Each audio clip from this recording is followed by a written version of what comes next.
Unti-unti nang dinadala ng SYM ang magaganda nilang motor dito sa Pilipinas. Nauna na nga dito ang SYM Jet 4 RX125 na isa din sa pinakamabentang motor sa ibang bansa. Sumunod naman na dinala ang SYM Jet X150 na napaka-solid din ng specs at ng forma. At ngayon meron na namang bagong model na na-release ang SYM sa bansang Taiwan at ito ang Jet SL125. Sobrang pinagkaguluhan ito sa bansa nila at marami agad ang bumili nito. Siguradong magugulat ka sa malalaman mo tungkol sa mga features ng motor na ito. Dahil kahit ang game changer na Honda Click 125 ay atras kapag ito na ang dinala sa Pilipinas.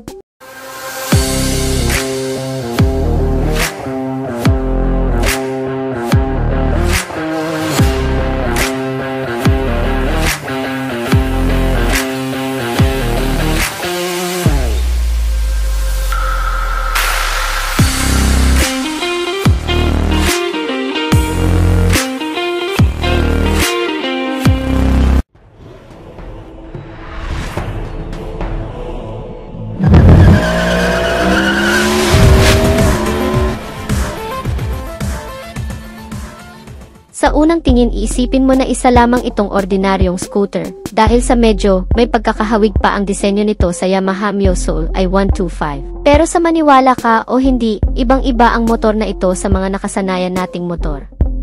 Ang makina nito ay 124.6 cubic centimeter, single overhead cam, single cylinder, 4-stroke, 4 valves, liquid-cooled at naka-electric fuel injected. Ang maximum power nito ay 12.9 PS at 8,000 revolution per minute, with a maximum torque of 11.3 Nm at 6,000 revolution per minute. Talagang kahanga-hanga dahil isipin mo isang 125cc na motorsiklo, pero naka 4 valves at naka liquid cooled, dito palang panalo na. Pero siguradong mas hahanga ka pa sa susunod na malalaman mo tungkol sa motorsiklong ito. Dahil bukod sa maganda ang performance, ay maganda din ang mga safety features nito. Naka-Boss ABS 10.3 na ito at dual-channel ABS o anti-lock braking system pa. Ibig sabihin harap at likod na preno ay merong ABS o anti-lock braking system, kaya smooth at safe kang makakatigil kahit galing ka sa high speed. At hindi lang iyan, meron pa itong TCS o Tracking Anti-Skid System. Isa ding magandang safety feature, kapag ka nadaan ka sa madulas na kalsada, maintain lang nito ang tamang speed para hindi ka dumulas. Kapag ka na-detect nito na hindi na nagpapantay ang ikot ng gulong, doon na ito mag-activate. So ibig sabihin ay hindi lang puro paspasan ang motorsiklong ito, dahil priority din ang safety ng rider dito. Hindi mo na rin kailangan magpalagay pa ng dagdag na ilaw o MDL, dahil naka-LED projector type na ang kanyang headlight. Maliwanag ito kaya kitang-kita mo talaga ang kalsada sa gabi. Meron pa itong daytime running light dito sa taas aside sa dagdag visibility, ay bagay na bagay talaga sa kanyang forma. Sa mga signal lights naman ito, ay naka-valve type pa lang at meron din itong built-in hazard lights na very useful talaga, lalong-lalo na kapag ka nakatigil tayo sa alanganing kalsada. At kung pagmasdan natin ang disenyo nito dito sa harapan, para itong isang robot, napaka-aggressive ng kanyang hitsura at very eye-catching talaga.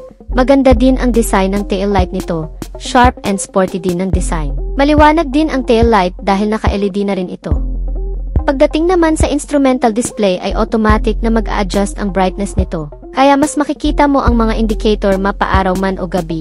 Hindi pa ito nakakeyless at traditional key pa rin ang gamit dito. At safe na rin naman dahil meron itong shutter lock at very convenient dahil meron itong malaking bulsa dito sa harapan. Kaya meron kang paglalagyan ng mga gamit mo kagaya ng cellphone mo, pagkain or tubig. At isa pang convenient feature nito ay meron itong built-in charging port na USB type, kaya pwede ka nang makapag-charge ng cellphone mo dito. Meron din itong retractable hook dito sa harapan, kaya meron kang pagsasabitan ng mga gamit mo, hindi ka na rin mahihirapan kapag magpapagasolina. Dahil hindi mo na kailangang buksan pa ang iyong upuan dahil nasa harapan lang ang kanyang fuel access. Ang kanyang fuel tank capacity ay 6.8 liters, medyo malaki na rin ang kanyang tangki. Kaya kung magpa-full tank ka, ay hindi ka na basta-basta maubusan ng gasolina. Matipid din ito sa gasolina dahil kumukonsumo lang ito ng 45 to 55 km per liter, depende sa throttle habit mo. Naka-electric fuel injected na rin ito, kaya naman mas matipid siya sa gasolina. Very convenient din kung marami kang dala-dala, dahil naka-flat footboard na ito. Malawak din ang kanyang legroom kaya relax na relax ang paa mo dito. At malaki din ang kanyang underseat compartment na may 25 liters na kasya ang isang full face helmet. Malapad din ang kanyang upuan kaya relax na relax ka talaga sa biyahe.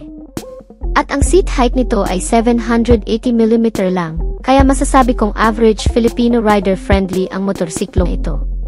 Pagdating naman sa kanyang mga gulong, ang sukat ng gulong dito sa harapan ay 110 by 70 by 12, sa likod naman ay 120 by 70 by 12, malapad ang kanyang gulong. Kaya mas stable ang motorsiklong ito pagdating sa cornering. At ang maganda sa kanya ay naka full tire hugger, kaya kapag napadaan tayo sa mapuputik na kalsada ay hindi basta-basta kakalat ang mga dumi. Sa suspension naman nito ay naka-telescopic fork sa harap at naka-dual shock naman dito sa likuran. Pwedeng pangrakrakan sa off-road ang kanyang suspension, kaya kahit madaan tayo sa mga lubak-lubak na kalsada, ay hindi indahin ang ating suspension. Napaka-sporty din ng kanyang stock na muffler, so hindi mo na kailangan pang palitan ang kanyang muffler. Dumako na tayo sa pinakahihintay ninyong lahat, ang kanyang presyo.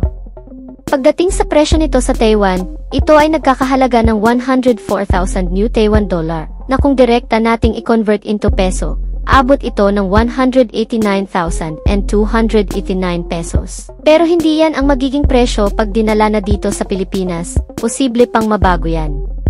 Medyo may kamahalan, pero very reasonable naman para sa kanyang specs, dahil wala ka nang kailangan pang i-upgrade at pagdating sa forma ng motorsiklong ito, siguradong patok sa taste ng maraming Pilipino. Sporty and very functional dahil sa mga convenient features nito, at hindi ka na rin mabibitin sa arangkada, dahil naka 4 valves na ito, ikaw na rin ang susuko kung gagamitin mo ito pang long ride, dahil naka liquid cooled na ang motorsiklong ito.